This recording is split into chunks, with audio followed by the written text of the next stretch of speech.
Hello friends, আমার কিচেনে আপনাদের স্বাগত। আজকে আমি এই ভিডিওটাতে বাড়িতে কিভাবে বাঁধাকপির মুচমুচে পকোড়া বানাবেন সেই রেসিপি আপনাদের সাথে শেয়ার করব। তবে দেরি না করে চলুন ভিডিওটা শুরু করি। এখানে আমি একটা বাঁধাকপিকে পাতলা পাতলা করে কুচিয়ে পানিতে একটু নুন দিয়ে হালকা আমি ফুটিয়ে নিয়েছিলাম। বেশি সেদ্ধ হয়নি, হাফ সেদ্ধ হয়েছে, সেরকম তুলে নিয়েছি। আর এগুলোকে পানি থেকে ভালোভাবে নিচড়ে আমি এটা একটা পাত্রে তুলে রেখে দিয়েছি। এবার আমি এতে একটা মিডিয়াম সাইজের পেঁয়াজ আমি দিয়ে দিলাম। এতে এবার দেবো 1 চা চামচ মতো কাটা কাঁচা লঙ্কা। এখানে আমি কিছু পাতলা পাতলা কুচিয়ে রাখা ধনেপাতা দিয়ে দেব।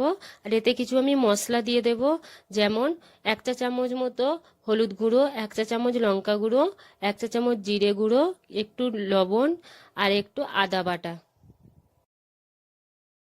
মশলাগুলো দেওয়ার পরে এবার এতে একটা ডিম আমি ভেঙে দিয়ে দেব।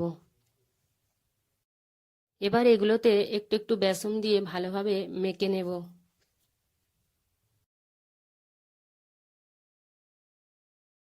আমি এখানে সবকিছু ভালোভাবে মেখে নিয়েছি। এবার এগুলোকে আমি এবার তেলে ভেজে নেব। তেল গরম হয়ে গেছে, এবার এই তেলে আমি পকোড়াগুলো দিয়ে দেব, দিয়ে ভালোভাবে লাল লাল করে ভেজে নেব।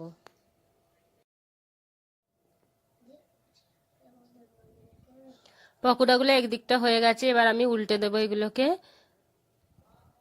লাল লাল দুদিকটাই ভালোভাবে ভাজা হয়ে গেছে, এবার আমি এগুলোকে তুলে নেব।